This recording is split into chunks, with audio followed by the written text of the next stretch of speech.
What's up, all? It's Dogman. This is about my third time trying to record this intro. Let's talk some Marvel Rivals Ignite. Okay, guys? I know it's been a bit since the last video I made, but I'm planning on making this channel kind of like our Marvel Rivals esports sort of Yapfest channel, I guess. Because I'll make another channel probably, just kind of called Dogman Live. That'll be more like my, like have a skit followed by like highlights from my stream or whatever. But this channel, don't worry, it's going to be just Marvel Rivals stuff, so I'll have to make a separate channel called Dogman Live, like I said. For other things, I just kind of want to get all this stuff out of the way first. We'll do some groundskeeping before we talk about Marvel Rivals Ignite. So, kind of the lack of content on the channel has been because they're just kind of struggling a lot of stuff. Same thing with streams. I haven't been streaming a lot lately because I've been doing some main channel stuff, including some covering of some new games and shit, as well as making short form content. It turns out, you know, having so many fucking eggs in so many baskets is not the best for productivity with certain areas. But that's my own problem. Okay, I'm not here to yap about that some sort of stuff because we've had some good shit in Marvel Rivals recently, and that's why we're talking about it today. Okay, guys. By the way, tomorrow, season 8.5 drop, Cyclops coming out, new patch notes as well, kind of going to be a big shakeup to the entire meta of like fucking Marvel Rivals in general. Cyclops is coming out. That character is going to be disgusting, it looks like, unless there's some last second patch notes that come out. I'll probably try to stream the game. I will be streaming the game about like, what, 2 p.m. PST basically tomorrow. So you could be there at twitch.tv/Dogman, Dustin, and I'll just probably be one-tricking Cyclops because I have been praying for the day that Melee has been goddamn dead. We might be finally in that time. Because I'm a hit scan one trick and I don't want to fucking play against Black Cat anymore. I'm tired of her bullshit. Okay, guys? That character is goddamn cracked. So is Daredevil. I don't know what the fuck has been wrong with Daredevil this whole time, but that character's gross. Okay? Wall hacks is crazy. But I will be streaming the new season, like I said, tomorrow. Probably talking with you guys if you show up. And kind of making some predictions and stuff. But let's talk about, we're just going to recap everything. Like I said, so the playoffs start July 2nd. Sadly, I will not be casting it through that weekend, basically the whole time, rather, because I was already planning an event to go to for pretty much the past year, that July 4th weekend. It's just really unfortunate timing. I was trying to cancel it and stuff, but apparently we kind of had those roles filled, luckily. So, I mean, fortunately, it's not that big of a deal for the behind-the-scenes aspect of it. As much as I'd want to be there, I will not. So I'll be watching from the sidelines with you guys. But yeah, unfortunately, I'll be missing that. Hopefully, when the LAN event is announced, which is looking like hopefully it'll be soon. My guess, I don't even know when it is, by the way, guys. They don't tell us official casters that kind of stuff. It's looking like it'll probably be early August that the LAN is. So if you want to, if there's even it's in America, I would want, hopefully we announce that soon, because I know that a lot of you guys that do want to go to the event in person for the global midseason championship, that will hopefully be announced soon, because I know a lot of you guys want to plan. So I would want to plan if I was you, and hopefully that news will be announced soon. So yeah. But let's recap the playoffs, okay, guys? Because it was a pretty good playoffs. I would say that preseason was probably more exciting, just because preseason was fucking crack, dude. That was like genuinely one of the best tournaments I've ever seen in Marvel Rivals Esports. It was awesome. It was great. Stage 1 was good towards the very end. I'd say week 3 was better than weeks 2 and 1. Weeks 2 and 1 were a bit one-sided sometimes. I think it was a very backloaded matchup-wise. So, which is fine. I mean, it was exciting towards the very end, so, you know, I'll take that, right? We'll take that any day of the week, I guess. But, yeah, let's recap every single team.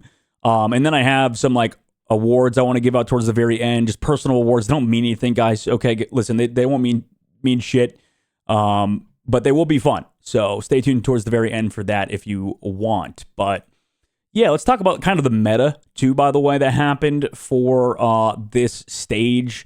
I think we learned that Gambit after week 1 is a must ban. Still kind of is. We'll see if the patch changes that, but even bad Gambit teams would win if it's one-sided Gambit. So never really worth like leaving unbanned. It was too good. Devil Dino, I think, was good, but it has his counters. Rocket Raccoon was seemingly very good because of that. Like we said about the Constant headshots that he takes. The Mantis comps look good versus him as well.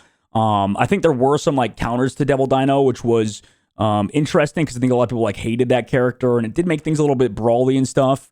But yeah, it was good. I think Star-Lord was really OP this patch, and people only really caught on towards the very end in terms of the ban phase, because Phoenix was really strong, don't get me wrong, but she was, I guess, a little bit more easy to kill than Star-Lord and stuff, and Phoenix was probably not as strong as Star-Lord this patch, although very good.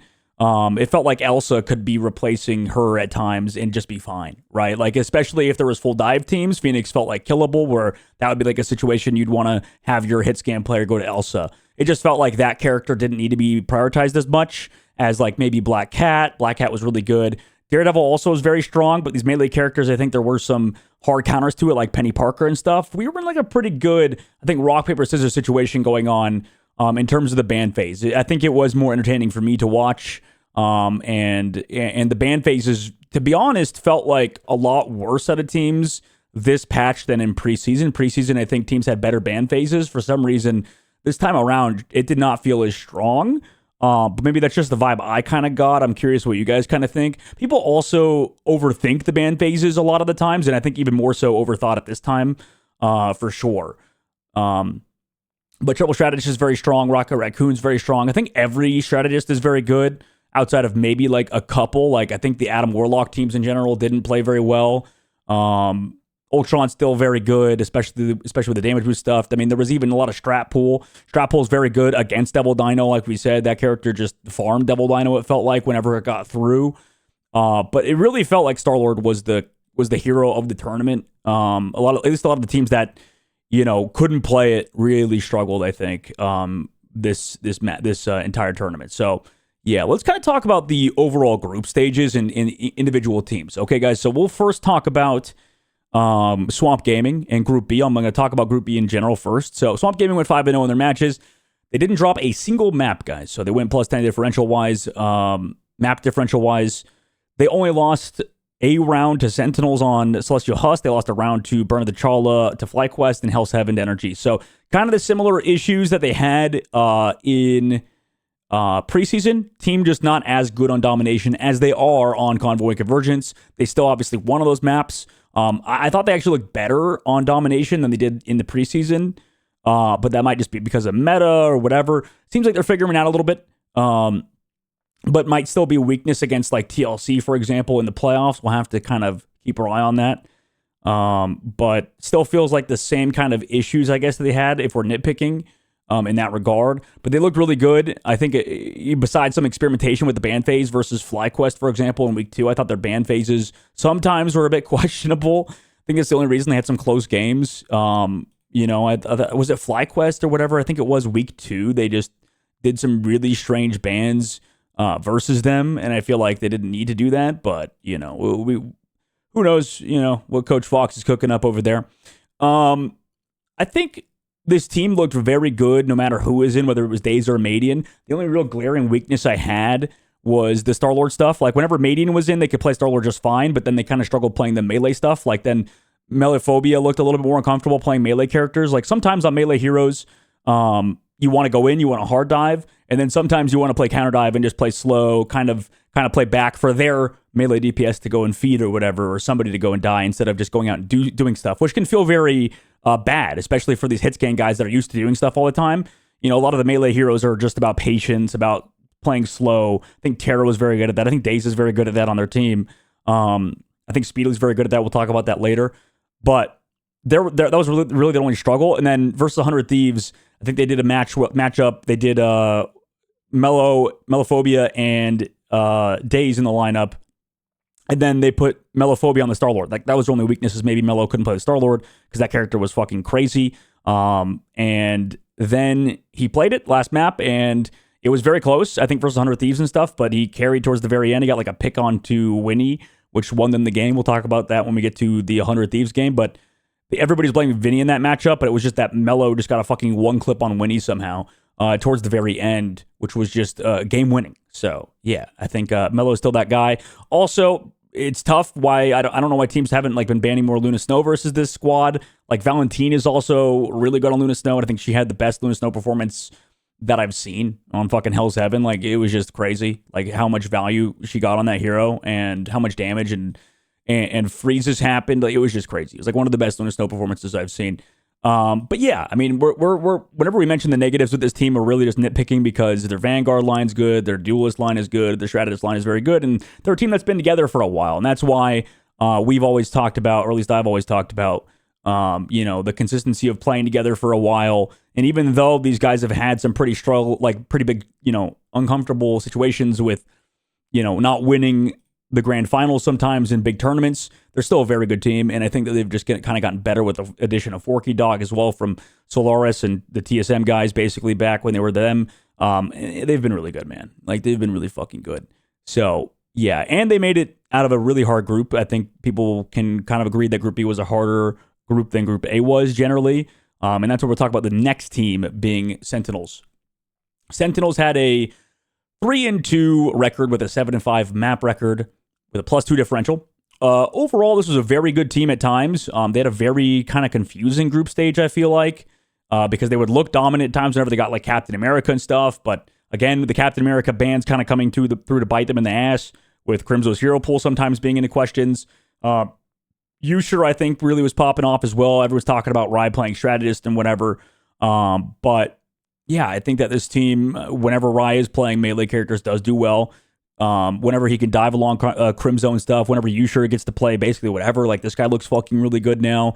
I mean, they're starting to click on all cylinders, and I think as long as Rye keeps leaning into that sort of flex DPS role off of the hit scan like he used to, this team could be very good, for sure. I think there's a lot of teams that are missing a lot of good melee duelists. We'll see maybe in the next stage if more people pick them up with the changes coming through to them in general. But the backline edition of Oasis was very good. I think they just had some of the most entertaining matches of the whole tournament. I think Dongwon put on some insane performances. Penny Parker band came through onto them towards the very end, which was a game-losing decision by SSG, I believe, which was not SSG. Sorry, it was NRG. Apologies, wrong group. So that was kind of insane. But yeah, like, I think this team was really good and really fun to watch. We'll have to kind of see how they do in the playoffs. 100 Thieves, 3-2 with a 6-5 map record with a +1 differential. Generally a pretty good tournament for this squad with the Dino edition, with Devil Dino's edition, because TTK was very good at that hero. I think any controller heroes I think I overstated the controller kind of situation going on with Vanguards, being that some of the controller heroes are just better on controller, like Emma Frost, Deadpool, talking Devil Dino now, Angela. Like, these characters, I think, really good on controller, which kind of can limit your hero pool for the other Vanguard. But with the addition of Devil Dino, I think that allowed some more flexibility in that department, allowed TTK to go over and play Deadpool sometimes when he wanted to, or Devil Dino, because he was very good at both. And then I think people probably shit on Vinny a little bit too much this tournament. I don't know if it was necessarily his fault that some of these fights went so wrong for 100 Thieves, for example, and the band phases. I think they actually had pretty good band phases sometimes versus Swamp. But yeah, I don't know. Like, I thought 100 Thieves band phases were generally very good this tournament, oddly enough. Even though people were like shitting on remix and stuff, but honestly, it was not a bad sort of situation for them. I think they just needed some better play, like, straight up. Like, sometimes you just have to play better, and that kind of felt like the situation for 100 Thieves. Like, it just felt like they just sometimes wouldn't be play better than the other team. Like, it's just that simple. Like, the Star-Lord stuff would happen. Like, that can't happen, dude. Like, Winnie got one clipped by Mello towards the very end, and that was just game losing. And I don't know how he snuck through the back line like that. Like, why was nobody else checking that flank on Celestial Husk? That was just not Celestial Husk, Clintar. It just felt kind of weird. 100 Thieves, though, I think this team is solid moving forward. Also, a Cyclops coming out, and Delena being a just hit scan specialist, maybe a team to still look out for. I think they should get better. I mean, the Elsa stuff with 100 Thieves last playoffs was decent as well. Like, they'll probably be okay. This team is still very solid as long as, they get the ban phase right, and as long as the team doesn't necessarily get there. It's mainly, honestly, another team fucking having a really good ban phase. That's kind of the way I see it. It's like, some teams are almost unbannable now, but it's the teams that, again, are somewhat inflexible that are kind of going downhill in the playoffs, at least in the end game, right? Some of the best teams just feels like unbannable. and it doesn't really matter what you do. Okay, next team, FlyQuest. They had a 3-2 finish with a 6-5 map record with a +1 differential. Improvement from the last stage. Even though they lost Vess, I think that Cart Lover's been a great addition, adding some tank flexibility, some Hulk flexibility. I think he's really good on Hulk, obviously. Tuzi looks like the best player of this tournament. Performance-wise, he was just fucking cracked. Like, this guy would always get his damage down range. Just looked like a phenomenal player. The pack line still looked solid as well. Although it did feel like, this team would do better whenever they have velocities on Loki and stuff like that. But yeah, it's just they had a very impressive tournament considering they just lost one of the best vanguards and played in the group of death, basically. It's a team to be excited for if you're a FlyQuest fan, considering all things. And yeah, I don't know. It was they looked like one of the best teams right now. And Group B was still very strong. Like we mentioned, 100 Thieves also, by the way. Like we mentioned, getting it, making it through. Same thing with Sentinels. Like there was a lot of really good teams in this group stage and in Group B rather specifically. Okay, guys. So I think it was a very good performance out of FlyQuest, and Tuzi was just that guy. It really was that simple to me. NRG had a 1-4 finish with a 4-8 record, -4 map differential. Tough tournament from them, guys. I mean, just a really tough tournament. I think Stinkers still looks like that guy. I think Stinkers had an impressive tournament regardless of the situation at hand. I think Chime, maybe not so as much. It looked better at points for Chime, and I like Chime. It feels bad to say this, obviously. Like, I always want, no matter if I shit on a player or if I mention the inflexibility of a player or whatever, I always want them to do well, okay? It's just that simple. Like, I'm always rooting for these guys to improve and do well. I think Chime had a very good map 3, for example, on Star-Lord and stuff. But I don't know, man. It just felt like the ban phases of NRG was really what screwed them over, to be honest. Like, it just felt like they had one of the worst ban phases throughout the tournament generally. They got maybe a little bit better towards the end, but still, I mean, like we mentioned versus Sen, like, their ban phase was awful. Like, we can't just ban Penny Parker, guys. We just got to counter that shit. I don't know, man. I mean, I know Dongman's that guy, but also, like, that's just tough. That's just tough. Backline looked good at points, but had some really head-scratching plays. Probably due to ping. Like, I want to shit on them for it, but like obviously they're on Korean ping, which it depends on the server, right? If we go East Coast and you're in Korea, that ping is awful. And Marvel Rivals is a very hard game, I think, to play on high ping. So it's huge respect to the guys that try to do it. But we just saw FlyQuest, obviously, with their guys on high ping, looked fucking dog shit.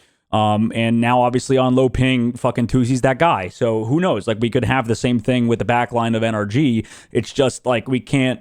The game's unplayable, guys. Like, we literally, in the last map, they fucking double rocket ulted. I don't know if that's ping or whatever, or miscommunication, but, like, they double rocket ulted with the Loki copy. Like, you can't have that happen, man. You can't have that fucking happen. Team has potential. They really do, though. I think this team has potential. I think there's still some bright spots here if they can get them on in person. And if we can't, if we're not going to get these guys in person and we're going to keep them on ping, we're just like, can we just fucking replace our lineups at this point? Like, you can't have people on high ping. I understand. I think a lot of people like the scapegoat strategist in this game generally, and it's not necessarily wrong. Like, sometimes you do have bad strategist gameplay, and you can blame your backline. Like, I think TSM's backline looked decent. We'll talk about them later.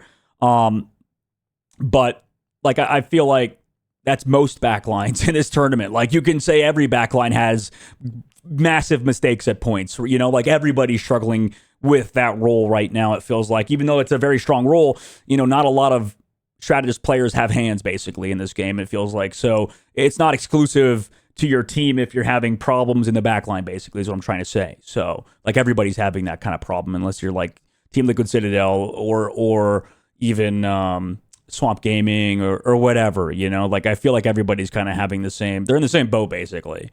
But yeah, I think they have potential. I think Window had a kind of strange tournament alongside Madara. I just felt like some comps, they just, I don't know. They just felt like impossible on certain tanks sometimes for them, and that's kind of about it. You can probably stick with this roster. I mean, they're also not relegated, by the way, guys, because we're talking about the relegations at this point. The next team we're going to talk about is Nightmare. This team is now relegated, and they have to re-qualify through our Marvel Rivals Esports like qualification system that's going to happen in mid-July. So basically, the teams with like the most MRC points, and then these two teams that have now been disqualified will be competing for the 2 spots now available in Ignite so far. There might be even more because it's top 50%, so we have to wait and see if yeah, we lost Stick Drift or whoever else gets out of the tournament early. Swamp Gaming could even be in that boat, although they probably won't be. Maybe. I mean, who knows? Like, the crazier shit has happened, I guess, in the history of this game. But yeah, I don't know. Like, I feel like, yeah, it's just the partner teams obviously can't get DQ'd. We're talking about Energy. We're talking about Space Station Gaming. They're not disqualified from the tournament. Have to requalify, right? They didn't get relegated, but Nightmare did. They had an 0-5 finish with an 0-10 map record. Had a -10 differential. It's the worst in the whole tournament. Worst performance for them so far in this Ignite season. Just a tough tournament for Nightmare, honestly, guys. It was a very sad tournament for Nightmare. Somehow it looked even worse than they did last stage. I mean, at least last stage they had close games. Now they're not. Yeah, I mean, just the whole team played bad. I like the SJW pickup a little bit out of them, but didn't understand keeping light necessarily. I think the backline played bad. Vanguards played bad. Duelists played bad, right? It's the whole team. The whole team just played bad. And they couldn't just, like, replace people. Like, I know that there was some excuses, I think, that, there's roster lock. You can only stick with 3. But you stick with that 3, really? That's just, like, I don't know. Like, again, scapegoating some certain players or whatever kind of comes out not that good for you, I feel like, for this squad. It's just tough for Nightmare. Just really is.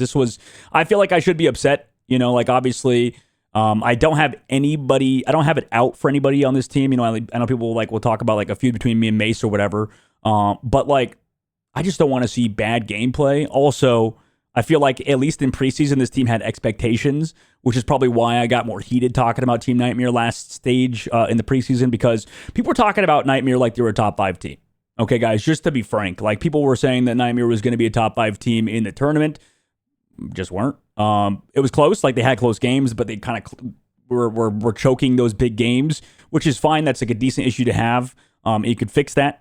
But now they just looked awful. Like, I can't even be mad. Like, I just felt like we didn't have expectations for them, and they just sputtered out. They just had a really rough tournament. I mean, I hope they bounce back. I'm rooting for the guys on Nightmare, each of them individually, I'm sure. I don't know. Like, it's just tough. It's tough. I mean, I can understand blaming the backline and stuff, but I think everybody just played bad, guys. Vanguards played bad. Duelists played bad. Strategists played bad. And there's not much to say about it. The team was not a team. They were not cohesive. And maybe they stay together, but I think maybe they'll just blow it up and retrial everybody. Regardless, it's going to be interesting to kind of watch them moving forward. I think what we're learning is a lot of these, like, good MRC teams that are sticking together, and even if they have, like, 1 or 2 bad players, they're kind of worth just keeping. Like, looking at Stick Drift and stuff. I think Equinox was a bit of a special case because they lost Tree and Really Sticky, which we'll talk about later. But we're really in a phase where you might as well just pick up an entire MRC team and just move along with it. You just got to hope that you can replace enough people to kind of move along with it moving forward. That's kind of about it. It's just tough because I guess maybe they wanted to replace the whole roster but couldn't. I think it was the issue. I think Nightmare, I heard that they wanted to pick up certain teams, but because of the rules they had to stick with 3. But yeah, I guess it was always going to be tough for Nightmare. That's the kind of reason I'm not so mad at them, is because I think that it's just like everything was just kind of working against this roster. And they lived up to expectations, which were basically nothing. So when your expectations are in the ground like that, there's no use in hyping them up, I guess. I don't know. But yeah, let's talk about more positive shit, guys. Okay, Group A, Liquid Citadel. Okay, Liquid Citadel finished 5-0. They had a 10-0 map record with a +1 differential, and compared to Swamp Gaming, they only lost 1 round to Stick Drift, and that was on Hell's Heaven, which is kind of crazy that they even took a round of domination. I would say they didn't look as dominant on domination. Well, last preseason they looked fucking crazy in domination, I guess, comparatively, but they looked like the best team the whole tournament, although the group was arguably easier than Group B, so we'll have to see how that is moving forward. But the team obviously looks more cohesive as they, kind of struggled on Convoy Convergence in the preseason, but they looked better on that map type. Although Museum was close, I think Museum of Contemplation is a very good map for them, so it's tough that a lot of teams also like that map, and you have to take Team Liquid Citadel there. It's always going to be a rough game, considering that's like a solid dive map in general. But yeah, not much to say besides the addition of Vess was crazy. Like, how the fuck did this team get Vess? Like, Spark Chief's a good player and stuff, but, like, if I was fucking Adam Silver, if I was the commissioner of Marvel Rivals, how the fuck did we allow them to go through? how the fuck did other teams not do anything about that? Like, did they just offer the most money?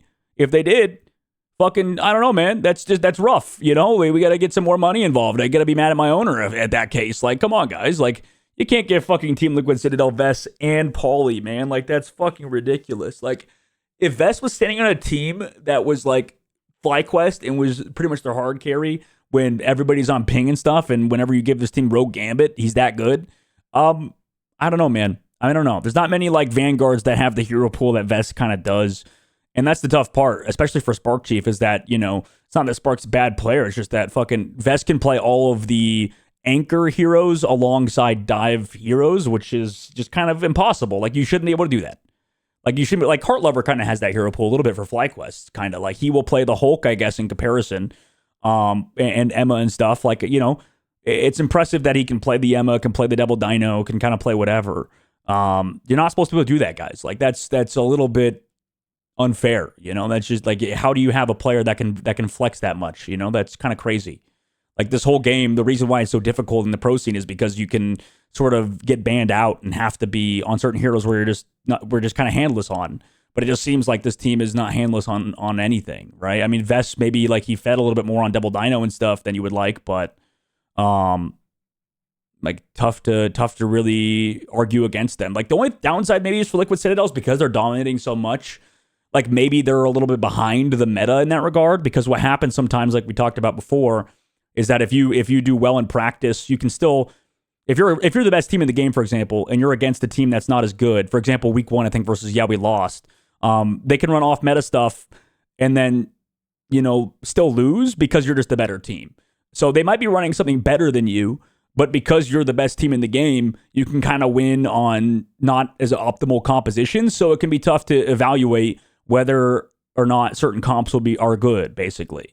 So, like the Penny Parker stuff or whatever, when Pauly was getting, you know, destroyed by Penny Parker or whatever, some weeks, they just, I don't know, they brushed it off as cheese, but then they started playing it themselves in certain map types and versus certain compositions, because it is very good. Like Penny Parker, this patch was still very good versus dive, and obviously had some better points than others, but that character looks very good. Like, you can play Penny Parker somewhat like a dive hero. Like, that character is so fucking mobile with the fact that you can slingshot away from team fights and have a good amount of HP, and then the mines are fucking like crazy damage. I don't know. Penny looked good. This team looks really good, and I think if they adapt to the meta, still they're going to be really good. I think Speed is the ultimate glue guy. I think he just plays like a smart no matter the comp. Early weeks, I think maybe like you know, some melee characters, melee players will feed, but he just kind of slowed the game down for himself, just plays the right way in different compositions, and that's kind of what you want to see, right? Like, if we're playing, like I mentioned about the dive heroes, sometimes we don't play counter dive as a dive hero, which can feel bad just AFKing there, but it can be good, right? It can be good to sort of just wait for their melee hero to feed, for example. So I think that this team is very good, and it's going to be a tough team to beat in the playoffs. Stick Drift, formerly Luna X, they went 3-2, finishing with a 6-4 map record with a +2 map differential. Was the only team to really contest Team Liquid Citadel besides we lost. They have a very good tank line, very good Vanguard line. I think Radius was showing some insane flexibility, and Doomed looks really good. The Strategist also putting up really good performances as well. This is a much improved team. I think showing the value, like I mentioned earlier, about sticking together as a cohesive unit in a core. So, like, I like that. I mean, we heard reports of, I think it was Tones being poached, like people trying to poach Tones for like the main rosters of other teams, but he wanted to stick with Iffy. Like, he feels comfortable in their Vanguard line together as a unit that he loves that duo, and I think that's smart. I think it's good to stick together and kind of be around people that synergize well with you and also are good vibes and kind of match your personality. I think a lot of that is is good decision making out of Stick Drift, I think. Even though you can get money, like right now, like he probably looks at it this way, it's like him and Iffy together long term will be able to get a contract at some point or another. Yeah. The strategists, what else are we talking about? Yeah, I think they're hopeful in the playoffs. I think they should be good in the playoffs, although generally Group A was easier than Group B, I think. So you have to take that with a grain of salt. Like, we have to still bear in mind that Group B was very tough, and it's still going to be an uphill battle for Stick Drift. Yeah, even though they look good versus Team Liquid at points, like I said, I feel like that was partially because in my opinion, I just think Team Liquid Citadel didn't really figure out the meta, but they still look like a good team, and I'm still hopeful for them in the playoffs. And speaking of a team that's probably hopeful for the playoffs, depending on some things, we can talk about, we lost. They had a 3-2 finish with a 6-6 record, so they had a +0 differential. Losing Cart Lover seemed to have hurt the team a bit, guys. I mean, it really did. I think Cart was a really good player. It's not that Luca is bad necessarily. It's just Cart is kind of in a similar situation to Vest a little bit, where he has such a unique hero pool, which can enable his teams, really. It's just a matter of whether or not he, goes over to Hulk more often than he should, or whatever the situation may be. I think, we lost's only problem was they played around melee characters a bit too much. It really was. Like around Mask and Jitward a little bit too much, when maybe they could have switched over to Elsa for Zatex or played him on something else and enabled him with Jitward going Mantis or something. I don't know. I mean, like, they're never going to do that. I think this team plays around Jitward, and I respect that, but I just feel like, there were situations when, we lost, to me, kind of looking like Nightmare from last season slightly, where I'm just like, we should just have Zatex on the hit scan heroes that can carry a little bit and help support him, because it's not a matter of Jitward being bad or anything, or Mask being bad. It's just like, I feel like we're talking about tier list wise, like, who's the best heroes duelist wise? Like, it was like Star-Lord, or it's probably Black Cat, Star-Lord, probably Black Cat first, Star-Lord, and then I think it was Daredevil, maybe around Elsa, maybe Phoenix around that same tier. Like, I feel like they were all kind of together, and even then Black Cat was somewhat counterable, although she can be fucking crazy as shit. The really good Black Cats were getting away with a lot towards the very end of the tournament, and I think that they were kind of held back by one thing or another.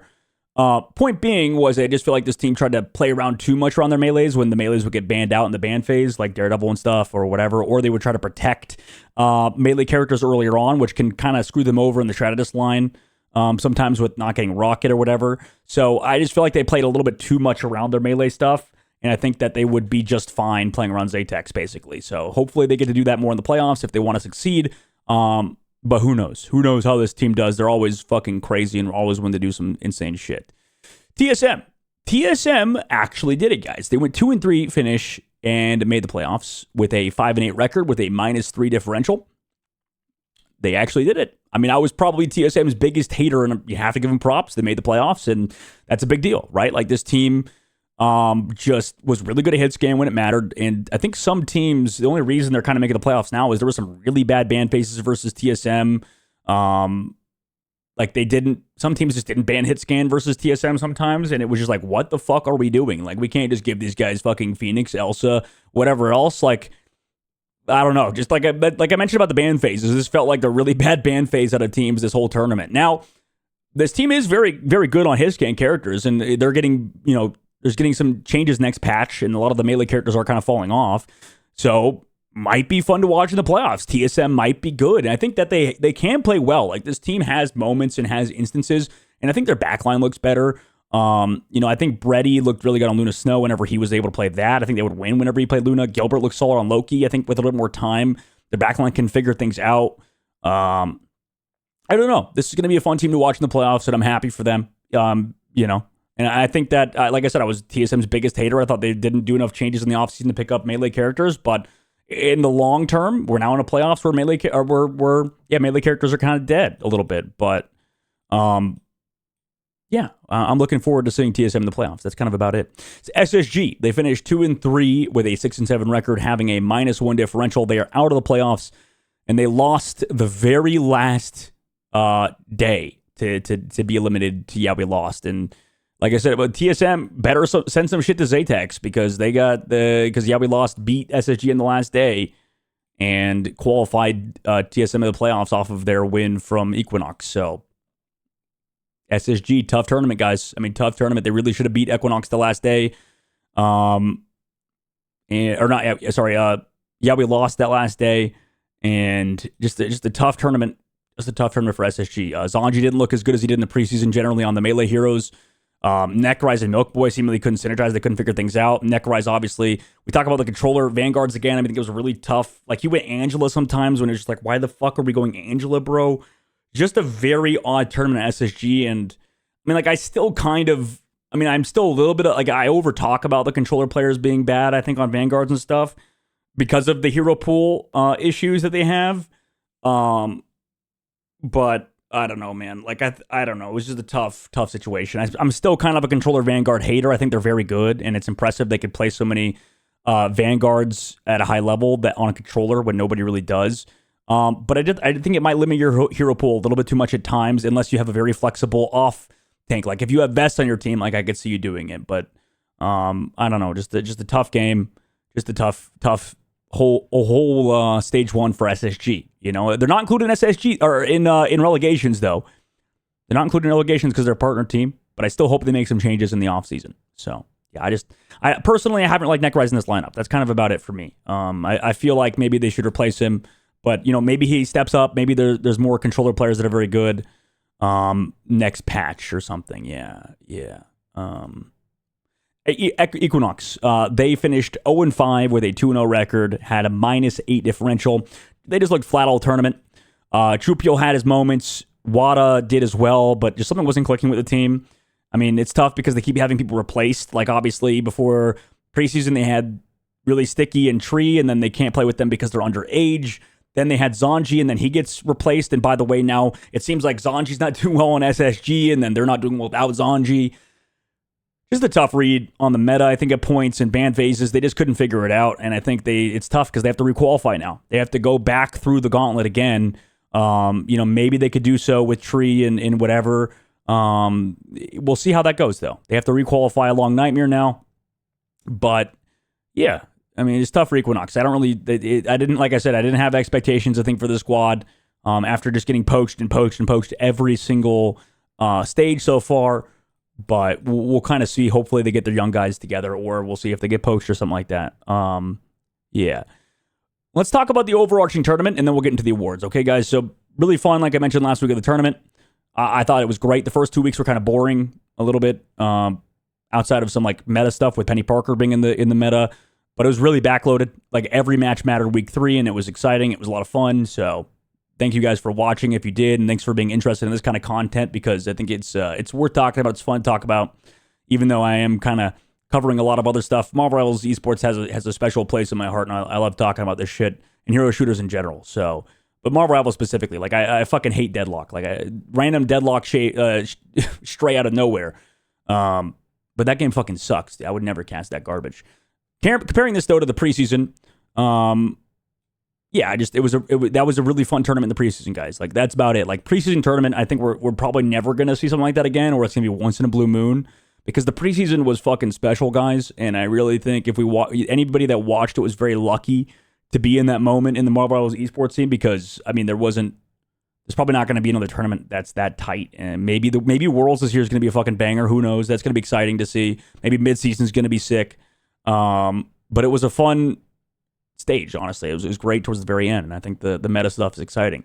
I'm going to add a new segment, and let me know if you guys want more segments in the comments or whatever. This is kind of, like I said, I've been ripping all this fucking podcasty type shit from some like baseball YouTubers I watch. So I make these videos kind of whenever I feel like it, whenever I want to kind of recap things. I'll try to get a video post playoffs, but who knows? Like I said, with the main Dogman Dustin channel on YouTube, I kind of cover a variety of different games. And I think, yeah, it's just this channel is more of like I do this kind of stuff for fun. And that's about it. New segment. Let me know if you guys want more segments. That was the whole point of what I was trying to say. I kind of lost train of thought. It's kind of late. Players of the tournament. Okay, guys, players of the tournament. I'm just going to go for one for each role in both groups. Okay, guys, that's about it. It's going to be maybe a little bit rapid fire. I may not go and elaborate. I'll elaborate as much as I kind of want to. Group A. Okay, we're going to start, like I said, both groups, one role for each role. Or not one role. Oh, God, Jesus. So 3 total, one role. Oh, God, what the fuck am I saying? I'm out of it. Oh, my God. Basically, we're going to take just 3 players from each group and maximum to 1 role each. Okay, guys? So Group A. We're going to talk about the duelist, okay, of Group A. Speedily. I think Speedily had a fucking awesome tournament in Group A and was a phenomenal player. For me, he's the duelist of Group A, in my opinion. I think that he could just change his play style very quickly, whether it to be like counter dive style, whatever. I mean, probably the most deserving player in this group to get it, besides maybe like Redis, I guess. Redis was popping the fuck off this tournament. I think he was a very flexible player as well. God, my allergies are so fucking bad, dude. I hate summer. Yeah, not much else to say about Speed Elite. Group A, Vanguard of the tournament, got to be Paulie, I think, in my opinion. I know this is getting pretty close to the Team Liquid Citadel Awards, but he was really good at Captain America. He made the flex over to Penny Parker towards the very end. You could maybe give it to Vest too, but he was just insane on Cap. He had very good dives, and I mean, whenever they shut him down, the other team, they would do well, but it was very hard to shut down Paulie. Like, he's just that fucking guy on Captain America and continues to be so. Group A strategist of the tournament, for me, probably is going to be Logan. I think Logan had a very good tournament in general. I think also Silent Blaze looked improved as well. Like, I think this backline looked really good for Stick Drift, and Logan is definitely very good on a lot of heroes. So huge shout out to Logan. I think he was the Group A strategist of the tournament for me. But let me know what you guys think and who your maybe Group A and Group B sort of all-stars, MVPs in each role kind of was. I think this is kind of a newer thing for me, like I said. So if it's not good, it ain't good. But let me know if you guys like this. Group B duelist of the tournament. I think it's going to be Tuzi. Okay, guys, listen, I fucking stroked this guy's cock infinite times. That's because he's just that guy. He's just that guy. He played Star-Lord, plays Elsa, plays Phoenix to a high level. I understand that a lot of people do, but he was just fucking carrying every single game he was in. He would always get his. I don't know. He's just that guy. He's just that guy in pink. I don't know what to say about that. Group B Vanguard of the tournament. For me, I think I got to do Dongman. I think we talked about the Penny Parker stuff before. He kind of redefined it a little bit, the meta-wise, besides some other Penny Parker play. I forgot who it was in Group A. But I think, Dongman's been sick for Sentinels. I think he's awesome, and I think this team really uses him to a very high level. I think Dongman just always looks good. It's tough to say much bad about Dongman this tournament. I think he's kind of same thing last tournament. Whenever he would pop off on Mag, team would win. Dongman's just that guy. Again, just kind of like Tuzi. Group B shout-outs to the tournament, I think it's got to be Valentina. I think that we had the best Luna Snow performance that we've ever seen, that I've ever seen so far. Like, I feel like that was crazy on Hell's Heaven. That was insane. Luna Snow gameplay, like literally maximizing the kit of the hero, just fucking constantly carrying the hell out of this team on that map specifically. And yeah, that was just one of the best Luna Snow performances I've seen on Hell's Heaven. So if you want to see Luna Snow gameplay, just play to the peak, fucking watch that shit back. It was cinema. So, all right, guys, that's kind of about it. I don't know why I went high there towards the very end. I'm going to be done. I'm going to be out of here.